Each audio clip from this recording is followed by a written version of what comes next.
મિત્રો આવો કોઈ પ્રોગ્રામ જ્યારે થતો હોય ત્યારે આ એક પ્રોગ્રામ પાછળ ઘણા બધા મિત્રોના વિચારો કામ કરતા હોય છે અને આવા સુંદર વિચારો સુમન પરિવારો જેવી રીતે આગળ વધી રહ્યા છે પણ સરદાર સ્મૃતિ ભવનમાં પ્રોગ્રામ કરવો એમ સામે કીધું ને મને બહુ સાચી વાત ની હોસ્ટિંગ કરતા ત્યારે એકવાર મન બનાવી લઈએ ને તો રસ્તા તો આપોઆપ મળી જતા હોય છે ભાઈ આ હોલની અંદર સારામાં સારી ઇન્ટરનેશનલ સ્કૂલોએ પ્રોગ્રામ કરવા હોય તો 5 વાર વિચાર કરવો પડે કેમ કે અહીંયા ખર્ચો જેટલો થતો હોય ખર્ચો કરતા પ્રોગ્રામ કરવાની પ્રોસેસ જ એટલી લાંબી છે પરમિશન લો આ કરો તે કરો પછી બધું પ્રોગ્રામ પહેલા એટલું કામ પ્રોગ્રામમાં એટલું કામ ને પ્રોગ્રામ પહેલા પછી એટલું કામ પણ મન બનાવી લીધું તો સરસ મજાનું આયોજન આજે આ સુમન પરિવાર કરી ચૂક્યો છે અને સરસ મજાની જે રીતે કૃતિ થઈ હું તમને એટલું ચોક્કસ દાવા સાથે કહું છું કે આ લેવલની કૃતિઓ અને આ લેવલની કૃતિઓમાં પરફોર્મન્સ બહુ સારા એવા લેવલની ઇન્ટરનેશનલ સ્કૂલો પણ આપવામાં ઘણીવાર કાચી પડતી હોય છે એ લેવલનું કામ આ સુમન પરિવાર કરે છે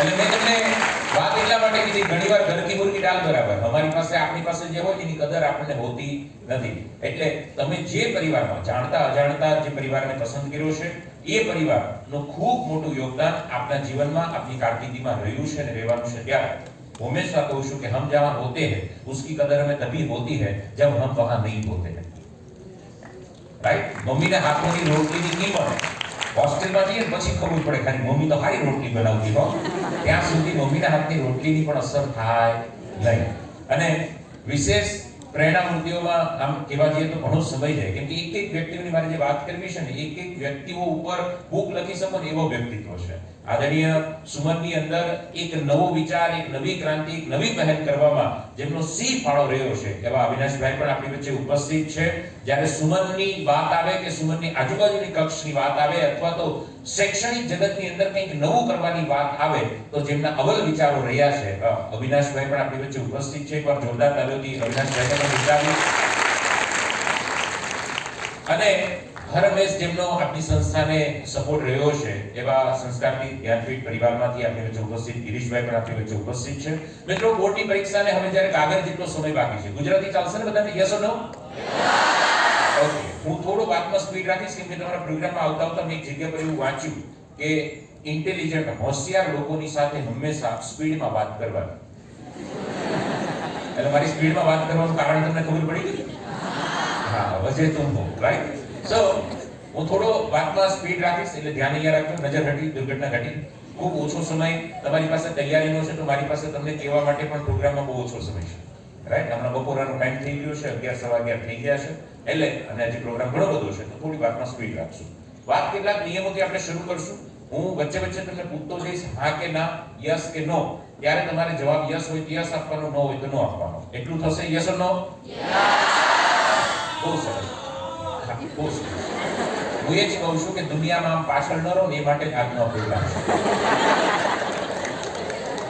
બરાબર એ માટે જ આ સુમન પરિવારે આ બધું આયોજન કર્યું છે કે બધાની આગળ ન ચાલો કઈ નહીં દુનિયા ચાલે એની સાથે ચાલો પાછળ રહી જશો તો કોઈ દાદા પૂછશે નહીં અને બીજું મારી વાતમાં વચ્ચે વચ્ચે તમને હસવાનું હશે હસજો પણ વાતને હસી ન કાઢતા વાત નાની હશે પણ ઊંડી બહુ હશે વિચાર કરશો જીવન બદલાઈ જશે નહીં કરો જે હતું એ તો રહેશે એ ન રહે માટેનો આજનો પ્રોગ્રામ છે આજનો પ્રોગ્રામ એ નાની એવી સમજનો પ્રોગ્રામ છે હું હંમેશા કહું છું કે સમજ જો યોગ્ય સમય આવી જાય તો એ વ્યક્તિનો સમય પણ આવી જાય પરિવાર કહું છું વાત નાની હશે પણ ઊંડી હશે સમજ જો યોગ્ય સમય આવી જાય તો એ વ્યક્તિનો સમય આવી જાય બોર્ડનો વિદ્યાર્થી 10મા અને 12મામાં યોગ્ય સમય જો સમજી જાય તો એનો રિઝલ્ટ આવે ને ત્યારે એનો સમય આવે હમણાં આપણે A1 ગ્રેડના સન્માન થયા એ બધાને બી હાથ આંખ નાક કાન જીભ ત્વચા મગજ એક જ હતું કોઈ આમાં ઉપર ચડ્યો એમાં એક કોઈ પૂછડું નતું એવું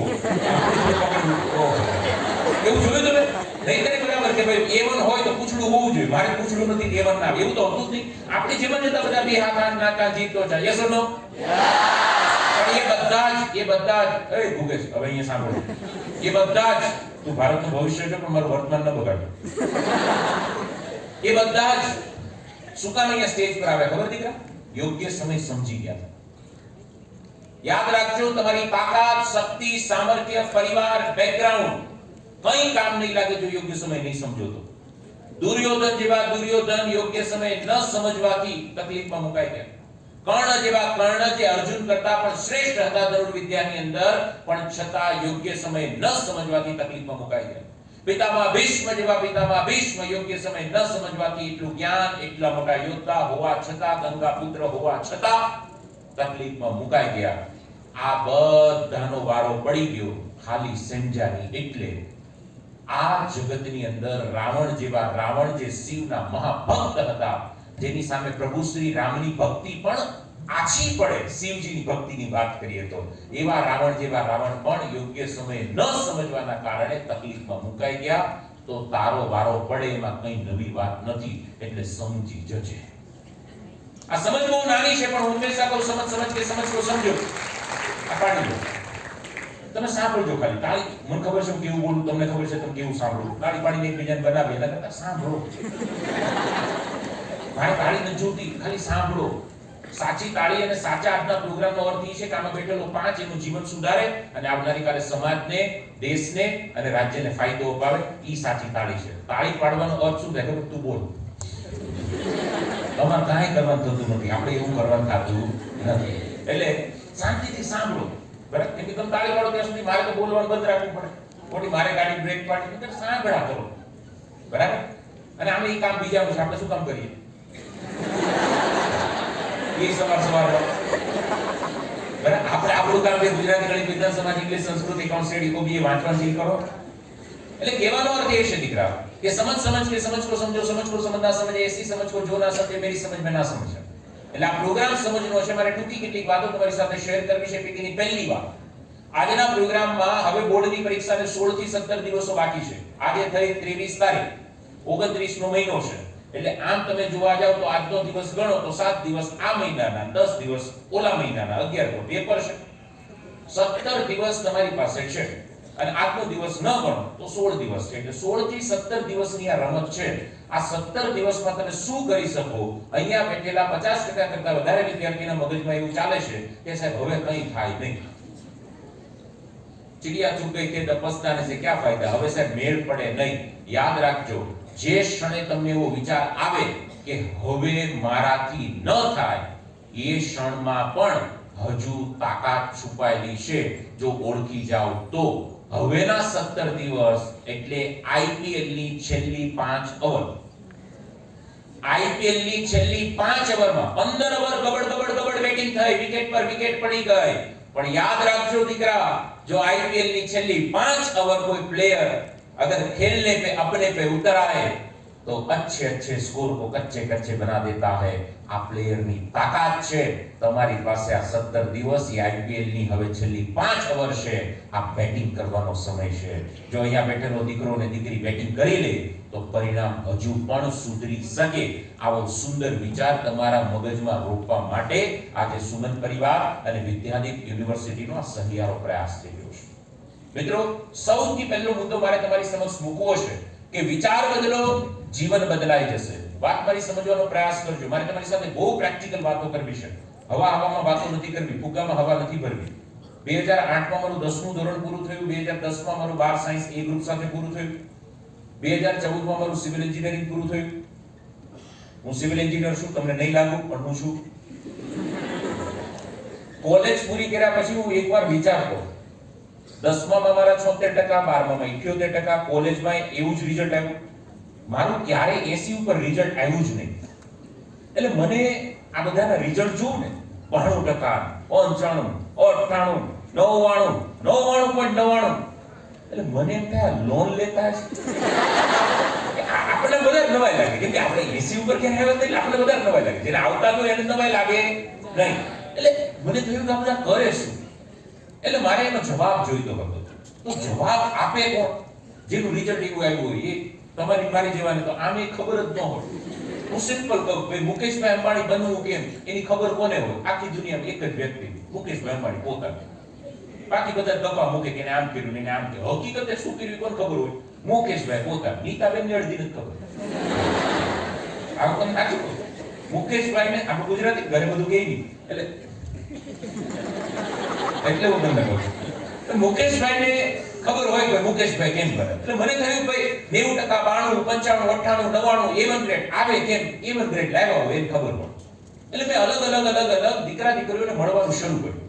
જેને જેને આપણું રિઝલ્ટ આવે એને મળવાનું શરૂ કર્યું. ગુજરાતના વિદ્યાર્થીઓની મુલાકાત કરવાની યાત્રા શરૂ કરી. દર અઠવાડિયે એક દીકરા દીકરીને મળું. એવું છેલ્લા 500 અઠવાડિયાથી મળું છું. એટલે 52 અઠવાડિયે વર્ષ થાય એટલે 10 વર્ષથી મળું છું. દર અઠવાડિયે એક ટોપરને મળું. અને અત્યાર સુધી ભારતના 23 રાજ્યના ટોપરની હું મુલાકાત કરી ચૂક્યો છું, જેમાં પંજાબ, હરિયાણા, ઝારખંડ, યુપી, બિહાર, મહારાષ્ટ્ર, મધ્યપ્રદેશ, ગુજરાતના અલગ પરીક્ષા પાસ કરેલા 500 દીકરા દીકરીને મળ્યું. અને મળ્યા પછી મને જે સમજાણું કે આ બધા કરે શું, એ હવે હું તમને સમજાવું. તમને એ સમજાણું, હું તમને શું સમજાવું? આ મેં તમને એટલે કીધું કે હવે હું જે કહું ને એ તમને ખબર પડે કે આવ્યું ક્યાંથી. નહીંતર ઘણાને એમ થાય તું કે નમ કર નાખી એમ. એટલે હું કહું એમ તારે કરી શું કામ નાખવાનું, કેમ કે હું કેતો જ નથી. નેહા કક્કરને ઓળખો છો? જેથી ઓળખતા બંધ થશો તેથી રિઝલ્ટ સુધરશે. જેને ઓળખવાનું છે ઓળખો. એ તમારા ગણિતમાં સમાંતર શ્રેણી, સંયુક્ત સમીકરણ, દ્વિચલ સુરેખ સમીકરણ, ઘાત વર્ગમૂળ, મધ્યાંક, મધ્યસ્થ, બહુલક, a + b whole square, a square + 2b + b square, x ની વેલ્યુ, y ની વેલ્યુ, દાવા બરાબર જવાબ. એને ઓળખો. એ તમારા વ્યાકરણ ને Gujarati, English, active, passive, direct, indirect, ભાવ, નાઉન, છંદ, અલંકાર, વિભક્તિ, પ્રાસમ, પ્રાસ, વર્ણન, પ્રાસ, લાંબુ, કોઈ મરેથી તો માંદો થાય. એને ઓળખો. એ તમારા સમાજ વિદ્યામાં નદીઓનો નિર્દેશ કરવી, જલિયાવાલા બાગનો હત્યાકાંડ, ભારતની આઝાદીની ચળવળો, ભાગલાપણ અને રાજકારણની નીતિ, ભારતનો વારસો, સાંસ્કૃતિક વારસો, ઐતિહાસિક વારસો, સમાજ વિદ્યાના ટોપિક, હિસ્ટ્રીને, પોલિટીને, જીઓગ્રાફીને એને યાદ રાખો, એને ઓળખો. એ તમારા બીએ ના આયોજન, ત્રીજું ચેપ્ટર આયોજનની પ્રક્રિયાઓ, હેતુ નિર્ધારણ કરો, માહિતીનું મૂલ્યાંકન કરવું, સંચાલન કરવું, હેયામાં વિવિધ ચોકો 5 માંથી 5 માર્ક્સ આવે, એને યાદ રાખો. સમજાય છે? એટલે જે ઓળખવાના છે ને ઓળખો. પણ નેહાબેનની વાત એટલે કરી કે નેહા કક્કર જે ગીત ગાય છે, લખતી નેહા કક્કર નથી, લખે બીજું કોઈ. નેહા તો અવાજ આપે. બસ એવું સમજી લો કે આ બધું લખેલું દેશના ટોપરોએ છે, હું તો ખાલી અવાજ આપું છું. આ આપણે દીકરીઓ કરે જ આવે, પણ હું અવાજ આપું છું. સમજાણો તમને? તો પહેલી વાત, છેલ્લા 17 દિવસમાં અહીંયા બેઠેલા દીકરા અને દીકરીઓએ પરિણામ આવે છે એના કરતા સારું લાવવું હોય તો એક કામ કરવું પડે, અને એ કામ છે વિચાર બદલવો પડે. ભાઈ કેવી રીતે વિચાર બદલવાનો? તો તમને ઉદાહરણ આપું. આ સ્ક્રીન પર તમને એક સરસ મજાનો ફોટો દેખાઈ રહ્યો છે. તમે બધા ઓળખી જશો. આ ફોટો શેનો છે ભાઈ? શેનો છે? મહાભારતના બે પાત્રો. કયા બે પાત્રો? ભગવાન કૃષ્ણ અને અર્જુન. બહુ સરસ. મેં તો કીધું બધા ઓળખી જશો. ચાલો હજુ તમારું કામ સરળ કરું. આ બીજો ફોટો છે. મને જરા કહેજો બેટા, આ ફોટો શેનો છે? રામાયણ. અચ્છા, રામાયણના કયા બે પાત્રો? રાવણ અને સીતા. બહુ સરસ. હું એ જ કહું છું, વિચાર બદલો, જીવન બદલાઈ જશે. આમાં ક્યાંય લખ્યું છે આ રાવણ છે, આ સીતા છે? ના તો આ રાવણ છે, ના તો આ સીતા છે. આ ઋષિ છે, ભિક્ષા માંગવા આવ્યા, દેવી બહાર આવ્યા, એમને કીધું જી આપને શું જોઈએ છે? એ સંવાદ કરી રહ્યા છે, એનો ફોટો છે.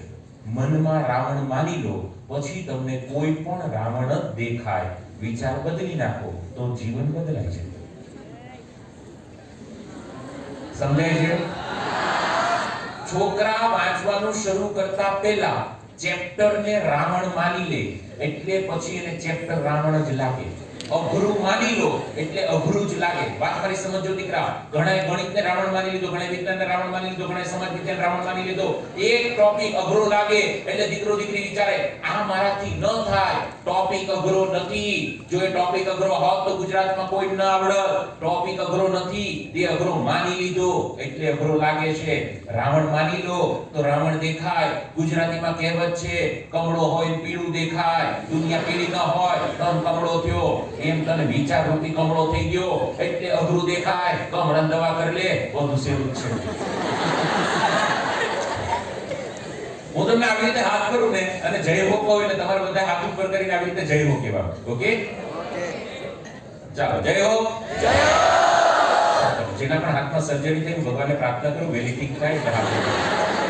તો મિત્રો, પહેલો મુદ્દો સમજાય છે. વાતમાં પણ સમજવાનો પ્રયાસ કરજો. આ પ્રોગ્રામ સમજવાનો છે જે મેં શરૂઆતમાં કીધું. જ્યાં સુધી દીકરા આપણે વિચાર નહીં બદલીએ ને ત્યાં સુધી આપણું પરિણામ નહીં સુધરે. જો તમે કદાચ મને એવું કહેતા હોય કે સાહેબ અમે ગરીબ પરિવારમાંથી આવીએ છીએ, તો હું તમને 500 ઉદાહરણ આપું જે ગરીબ પરિવારમાંથી આવતા હોય, તમારી કરતા પણ વધારે ગરીબ પરિસ્થિતિ હોય અને છતાં સફળ ગયા. તમે જો એમ કહેતા હોય કે સાહેબ મારા ઘરે બહુ ડિસ્ટર્બન્સ આવે છે, તો 500 ઉદાહરણ આપું જેને ડિસ્ટર્બન્સ આવતો હોય અને છતાં સારામાં સારું પરિણામ લાવ્યા હોય. તમે એમ કહેતા હોય કે સાહેબ અમારા ઘરે બહુ સારી ફેસિલિટી છે, એસી છે, ટીવી છે, મોબાઈલ છે, બહુ સારો સુખી સમૃદ્ધ પરિવાર છે, અમને કોઈ વાતની કમી નથી, મારા જીવનમાં તકલીફ જ નથી, એટલે મારું રિઝલ્ટ આવતું નથી. 500 ઉદાહરણ આપું જે ચાંદી ચમચી સાથે જન્મા હોય એવું આપણે કહેવાય સુખી સમૃદ્ધ પરિવાર, ગર્ભ શ્રીમંત, પણ છતાં રિઝલ્ટની અંદર શ્રીમંત બન્યા હોય એવા દીકરીના ઉદાહરણ આપું. આ બધું એટલા માટે શક્ય બને છે દીકરા કે વિચાર આ બધાએ બદલેલા હતા. મારે તમારી સમક્ષ એક ઉદાહરણ મૂકવું છે. આ ઉદાહરણ છે આ શીતલ દેવી દીકરી. સમજવાનો થોડો પ્રયાસ કરજો. મારે તમારી ઉંમરના દીકરા દીકરીઓના ઉદાહરણ આપવા છે. 16-17 વર્ષની ઉંમરના દીકરા દીકરીઓ, અહીંયા બેઠેલા દીકરા દીકરીઓ જ્યાં સુધી હું જાણું છું 9, 10, 11, 12 ના છે, એટલે 14, 15, 16, 17 વર્ષની ઉંમરના દીકરા અને દીકરી બેઠા છે. આ ઉંમરના ઉદાહરણો મારે તમને આપવા છે. મારે તમને ક્યાંય સલમાન, શાહરુખ, દીપિકા, આલિયાના ઉદાહરણ નથી આપવા, કેમ કે એક કોઈને આપવા એવા નથી. એક બોલો જુબા કેસરી પેડા છે, એક બીજે પેડા છે. આપણે એ બધી વાતો નથી. મુદ્દો મારો એટલો એ ભૂગે છે અહીંયા તમે ભટકવા માટે આખી જિંદગી છે, અહીંયા ધ્યાન આપી દે ને તો ભટશો બાપ દીકરા બે. આમાં ઘણીવાર દીકરાનું કરંટ બાપાએ ભોગવવું પડે. આ રિઝલ્ટમાં ધ્યાન ન આપે એટલે ભોગા બાપાને ઉપડી જાય. તમને ભોગવાનું ખબર પડે? મારે હમણાં અમદાવાદ પ્રોગ્રામ હતો એક ઇંગ્લિશ મીડિયમ સ્કૂલમાં. હવે એ તો છોકરો પહેલેથી આપણે ઇંગ્લિશ મીડિયમ ભણ્યો, એટલે મેં હિન્દી ઇંગ્લિશમાં પ્રોગ્રામ લેવાનો, એટલે મેં કીધું કે બેટા સુધર જાઓ, વરના પિતાજી કે એકાઉન્ટ में गोबा पड़ जाएगा. બધા છોકરા આમ જુએ હો ગિરીશભાઈ, એને ગોબા ખબર જ ન પડે. હવે હું એક છોકરા હિંમત કરીને પૂછ્યું કે sir what is the meaning of ગોબા? હું તો તારે મારા ઉપાડવા છે ગોબા. હવે હું તકલીફમાં મુકાણો, કેમ કે ગોવાનું અંગ્રેજી આવડતું નથી એવું નથી, છે જ નહીં. હોય તો આપણે પછી તો મેં હવે આપણે સમજાવવું પણ આપણી ફરજમાં, એટલે મેં પછી સમજાવ્યું મારી ભાષામાં. મેં કીધું બેટા तेरे पिताजी का अकाउंट कौन सी बैंक में है? वो बोले सर ICICI में. मैंने बोला बेटा सुधर जा, वरना पिताजी के अकाउंट में इतना बड़ा बड़ा खाड़ा हो जाएगा कि बाप और बेटा दोनों मिलकर भी नहीं भरा जाएगा, और जो बच जाएगा उसको गोबा बोला जाएगा. क्योंकि वो या मुझे लग रहा है वो तो शुरू हो गया है. એટલે તમારે ગોબા ન પડી માટે જોજો હો દીકરા, પાછળ બાલ્કની જોજો. સો શીતલ દેવી સમજવાની વાત છે દીકરા. 17 વર્ષની દીકરી. ભારતના ઇતિહાસમાં બનેલી ઘટના 3 મહિના પહેલાની વાત છે. તાજી વાત છે એટલે તમને કહું છું, વર્ષો જૂની વાત નથી. શક્ય હોય તો ફોન જરા સાયલેન્ટ રાખજો, કોઈ રિસીવ ન કરતા. મોદી સાહેબ ગુજરાતમાંથી ગયા છે એટલે હવે તમને ફોન નહીં આવે, ચિંતા ના કરો. આ બહુ સમજવાની વાત છે. શીતલ કાશ્મીરના નાના એવા ગામડામાં જન્મેલી દીકરી. પહાડની ચોટી પર રહેતો પરિવાર. શરદીના સમયમાં તો બરફથી આખી ઘેરાયેલી હોય ચાદર, બરફની ચાદરનો વિસ્તાર છે. મધ્યમ વર્ગીય પરિવાર, ગરીબ નહીં, અમીર નહીં, મધ્યમ વર્ગીય પરિવાર. પિતા ખેતીનું કામ કરે, મમ્મી બકરીઓ ચરાવે. આપણે કે પશુપાલનમાં ગાય હોય, ભેંસ હોય, એમ ત્યાં બકરીઓની સિસ્ટમ, એટલે બકરીઓ ચરાવે ને ગુજરાન ચલાવે ને ઘર કામ કરે. આ પરિવારમાં જન્મેલી દીકરી શીતલ. શીતલનો જ્યારે જન્મ થયો, જન્મથી જ દીકરીને એક બીમારી, અને બીમારીનું નામ ફોકોમેલિયા.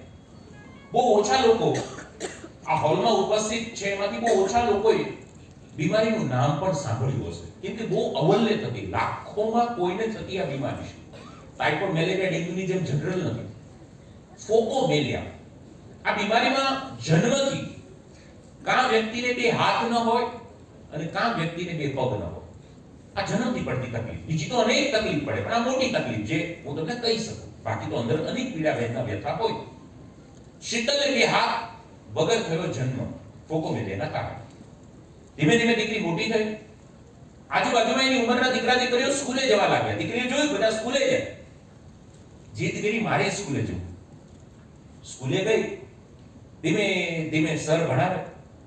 સર બોર્ડ પર લખે, બધા છોકરા બુકમાં લખે.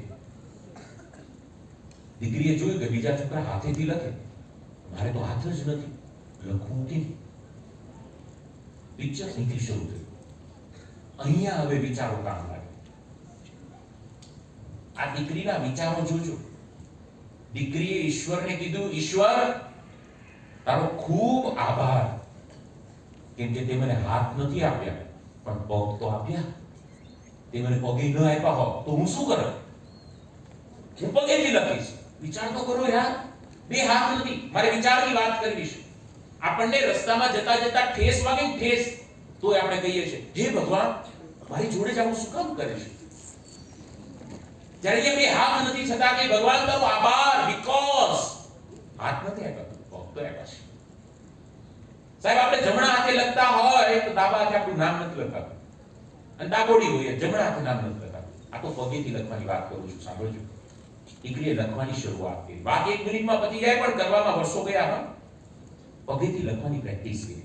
માત્ર પ્રેક્ટિસ કરી હોત તો વાત હું શીતલની ન કરતે. આ દીકરીએ લેવલની પ્રેક્ટિસ કરી કે ક્લાસમાં બીજા છોકરા હાથેથી બુક પૂરી કરે ઈ પેલા શીતલ પગેથી લખી બેસી ગઈ. એટલી પ્રેક્ટિસ કરી હશે. દીકરી સ્કૂલેથી ઘરે જાય, ઘરેથી સ્કૂલે આવે, રસ્તામાં જતા આવતા એ રસ્તામાં વચ્ચે આર્મીના કેમ્પ હતા. કેમ કે આર્મીની અમુક ટ્રેનિંગો સ્પેશિયલ એ કાશ્મીરના અમુક આ બર્ફીલા વિસ્તારમાં થાય. કેમ કે જ્યારે શરદીના ટાઈમમાં કોઈને ગમે તે સૈનિકને ગમે ત્યાં ફરજ મુકાવવાની થાય, તકલીફ પડે એટલે બધી ટ્રેનિંગોથી એને પસાર કરવા પડે. એટલે આર્મીના કેમ્પ અમુક ટાઈમે ત્યાં થતા. દીકરીને દરરોજ રસ્તામાં આવે, દીકરીની નજર કરી આર્મીના કેમ્પ પર, તો એકવાર આર્મીના કેમ્પમાં તીરંદાજીની પ્રેક્ટિસ કરાવતા હતા કેપ્ટન. તીરંદાજીની પ્રેક્ટિસ. તીરંદાજી એટલે મહાભારતના સમયમાં પાંડવોમાં અર્જુનજી અને કર્ણ પાસે હતી કળા એ ધનુર્વિદ્યા, તીરંદાજી. ઇંગ્લિશમાં કહીએ તો આર્ચર. આ દીકરીની નજર ગઈ. દીકરીએ ઘરે આવીને મમ્મીને કીધું મમ્મી મારે તીરંદાજી શીખવી છે. મમ્મીએ કીધું દીકરા હાથ વગર લખવું એ અઘરું તો હતું પણ તે કર્યું, પણ આ તો બહુ અઘરું છે, એના કરતા પગેથી કંઈ થાય ને એવું તું કર. દીકરીએ કીધું મમ્મી પણ હું કેમ ન કરી શકું? મમ્મીએ કીધું બેટા તારે હાથ નથી એટલે તું ન કરી શકે. દીકરીને વાત મગજમાં ગઈ અને દીકરીએ વિચાર કર્યો મમ્મી એટલે જ કરવું છે, કરી ન શકું એટલે જ કરવું છે. દુનિયામાં 2 પ્રકારના લોકો હોય. એમ તમે પૂછો શું કામ કર્યું તો કે થતું નતું એટલે કર્યું, અને કોઈ પૂછો એટલે શું કામ ન કર્યું તો કે થતું જ નતું એટલે ન કર્યું. માઉન્ટ એવરેસ્ટ એટલી ઊંચાઈ પર છે, એક વ્યક્તિ માઉન્ટ એવરેસ્ટની ટોચ પર ચડે, એક વ્યક્તિ માઉન્ટ એવરેસ્ટની નીચે રહે. બેના કારણો સેમ હોય. ટોચ પર પહોંચેલા વ્યક્તિ પૂછેલા કેમ તું અહીંયા છે તો કે માઉન્ટ એવરેસ્ટ અહીંયા છે ને એટલે હું અહીંયા છું. અને નીચે હોય ને પૂછો એટલે કેમ તું અહીંયા છે તો કે માઉન્ટ એવરેસ્ટ ત્યાં છે ને એટલે હું અહીંયા છું. બેના કારણોમાં માઉન્ટ એવરેસ્ટ જ છે. દીકરીએ કીધું મમ્મી ન થાય ને એટલે ધર્માર કરવું છે. જીતી દીકરી માં જાણે. દીકરીએ પ્રેક્ટિસ કરવાની ધીમે ધીમે શરૂઆત કરી. ફોટોમાં તમે જુઓ હાથ તો હતા નહીં, પેલો અહીંયા શોલ્ડર પર બેલ્ટ પહેરે, આખો પટ્ટો એવો પહેરે, અને એ પટ્ટામાં કડી હોય. એ કડીથી પેલું કમાનનું દોરી જે હોય એને આખું આવી રીતે આમ લોક કરી દે, અને પછી આખું શરીર આવી રીતે આખું ખેંચે, અને પગેથી પેલું આર્ચ તીર ચલાવે. આ રીતે દીકરી પ્રેક્ટિસ કરે. આખી આવી રીતે એને પ્રેક્ટિસ કરવાની શરૂ કરી. વિચારો દીકરીના મારે તમને વ્યક્ત કરવા છે. માત્ર પ્રેક્ટિસ કરીને કદાચ છોડી દીધું હોત તો શીતલને આજે હું ઓળખતો ન હોત ને વાત પણ ન કરતો હોત.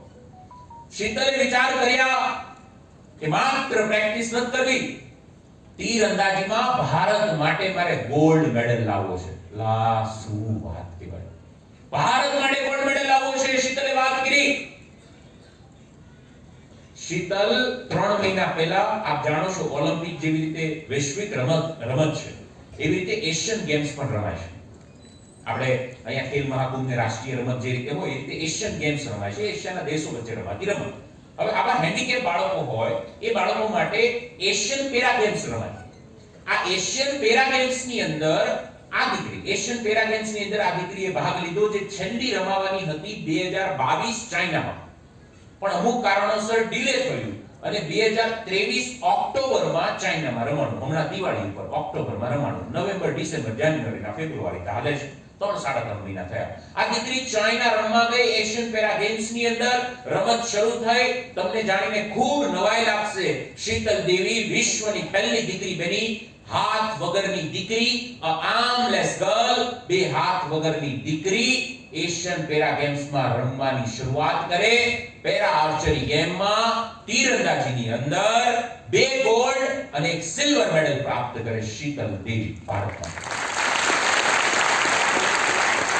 2 ગોલ્ડ અને 1 સિલ્વર.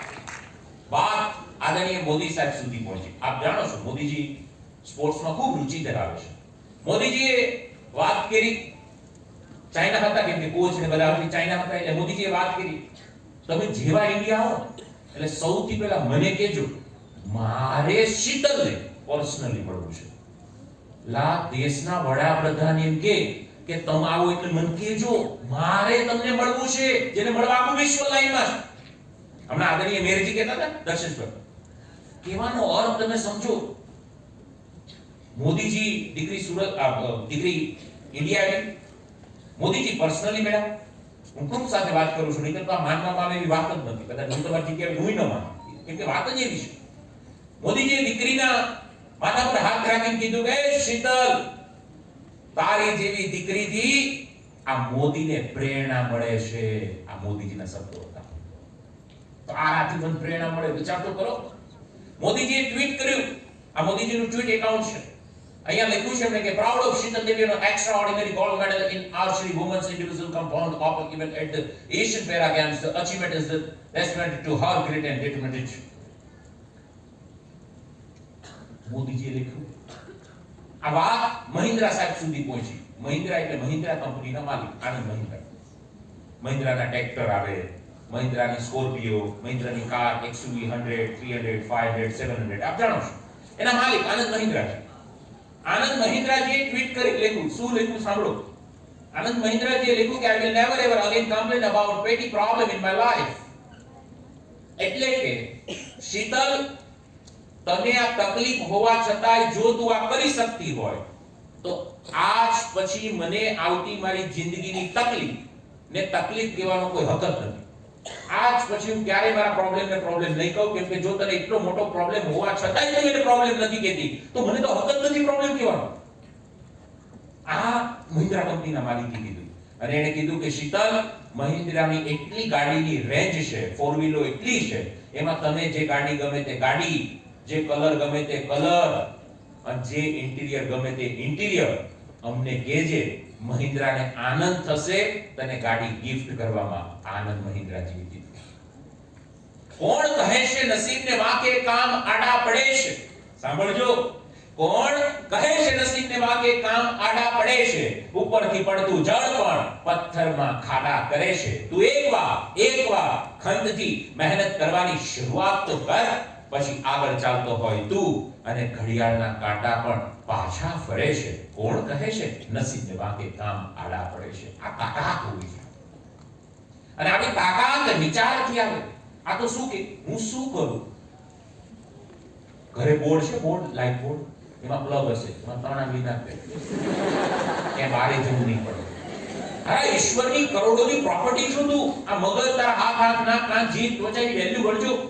તમને કોઈ કે 2 કરોડ આપો, એક આંખ આપી તો નહીં આપો. શું તાકાત છે બોસ? કાલે એક દીકરા સાથે વાત કરતો હતો. ગયા વર્ષે 12 કોમર્સની પરીક્ષા આપી દીકરે, વરાછાનો પૂણા ગામનો. આપણી સંસ્થા પૂણા ગામ લાગે છે એટલે તમને કહું છું. પૂણા ગામની એક સ્કૂલનો દીકરો, પ્રિન્સ છોકરાનું નામ, ગયા વર્ષે 12 કોમર્સની પરીક્ષા પાસ કરી. છોકરાને અવિનાશભાઈ નંબર -24 નંબર આંખના. કેટલા? -24 નંબર. દ્રષ્ટિ જ નહીં, દેખાય જ નહીં. વાંચે કેમ વાંચે? બુક ક્યાં રાખે? અહીંયા રાખે. એટલી નજીક રાખે ત્યાં વંચાય, અહીંયા રાખે. આવી રીતે વાંચે. -24, દ્રષ્ટિ જ નહીં યાર. એટલા જાડા કાચના ચશ્મા પહેરે. એના ઘરે બીજું કોક વાંચે અને છોકરો સાંભળે, એ રીતે યાદ રાખે. બોલો, આ મેં બોર્ડની પરીક્ષાની તૈયારી કરી. મેં પૂછ્યું કે તારા વિચાર કેવા છે? ગરીબ પરિવારમાં, બરોડા પ્રેસ્ટેજ પાસે ભાડાનું મકાનમાં રહે. અને આ બરોડા નાખું છે, ત્યાં પપ્પા નીચે પાથરનું પાથરીને કપડાને વેચીને એવી રીતે ગુજરાન ચલાવે. આ કામ કરે પપ્પા. આવો પરિવાર. અને દીકરાના વિચાર તો જો. મને કે સાહેબ, એવન ગ્રેડ તો લાવવો જ છે. તમે માનશો નહીં, 12 કોમર્સમાં નોર્મલ છોકરાની સાથે ઓપન કેટેગરીમાં પરીક્ષા આપીને દીકરો 12માનું હમણાં ગઈ વખતેનું રિઝલ્ટ આવ્યું ને, 92.75% લઈને એવન ગ્રેડ લાવ્યો. 92% લઈને આવ્યો. -24 દ્રષ્ટિ. આ બુક રાખી વાંચે. ત્યારે ભણવા દીકરાને તમને ખબર પડે કે ઈશ્વરે તમને બેટા આપવા કે 50 નથી રાખી. આવી સરસ મજાની સ્કૂલ, આવો સરસ મજાનો પરિવાર, મમ્મી, પપ્પા, ભાઈ, બહેન, સાથ સહકાર, sir, teacher, extra class, lecture, આવા હોલમાં, એસી હોલમાં, આવા સરસ મજાના પ્રોગ્રામ, આવી સરસ મજાની યુનિવર્સિટીનો સહયોગ. લા કોને મળ્યા? પણ ઘણીવાર છે ને વધારે મળી જાય એ હજમ નથી થતું. એમાંના બધા બેઠા છે વિદ્યાર્થીઓ. કદર કરો, કદર કરો, રડવાનું બંધ કરો, માય કાંગલા વિચારવાનો ત્યાગ કરો. મને બહુ સુદામા બહુ ગમે. એટલે જેનો મિત્ર દ્વારકાનો ધણી, દ્વારકાધીશ, સોનાની નગરીનો રાજા, કૃષ્ણ પોતે જેનો મિત્ર હોય, બાળપણનો સખા એમ, અને તો એનો વિચાર તો જુઓ યાર. મારો સુદામા હંમેશા કહે, હે કાના, એ કાના, જો હાથ મારા ફેલાવ તો હું જાણું છું કાના તારી ખુદાઈ દૂર નથી, પણ મને ખબર છે, હું ઓળખું કાના તને. જો હાથ મારા ફેલાવ તો તારી ખુદાઈ દૂર નથી, પણ સાંભળ કાના, હું માંગુ અને તું આપે એ વાત આ સુદામાને મંજૂર નથી. આ વિશ્વાસ અને વિચાર સુદામાનો હતો. તું ભીખ શું માંગે? બે કરોડ ત્યાં નીકળી પડે 6 વાગે, હે ભગવાન જોજે, ભૂલમાં જોઈ લેશે તો ફેલ થઈશ તું. આ આખું વર્ષ કાંઈ હવે તું જોઈ લે. ચમનું જુએ ભાઈ, ભગવાન ચમનું જુએ. સમજાયેલા? ભિખારીની જેમ ભીખ માંગવાનું બંધ કર, પુરુષાર્થ અને પરિશ્રમથી નાવાનું શરૂ કર. આ તો પાણીથી નાતો ની પરસેવે હું નાખે. એ મેડિકલમાં ડિગ્રી મળતી હોય તો આરા એમનો મહિનો કાઢ નાખેવાનો. સમજાણું શીતલની વાત? ભાઈ સો મિત્રો, શીતલની વાત કરું ત્યારે ઘણા લોકોને વાત સાંભળીને વિશ્વાસ ન જ આવે, અને સીધી વાત છે કે ન આવે. તો હું ઈચ્છું છું કે આજે જ્યારે ભેગા થયા છીએ તો શીતલનો સરસ મજાનો એક નાનો વિડીયો, એના મોઢેથી કીધેલા એમના શબ્દો આપણે થોડા સાંભળવા છે, જો કદાચ તમને યાદ રહી શકે તો. આવો નિહાળીએ વિડીયો.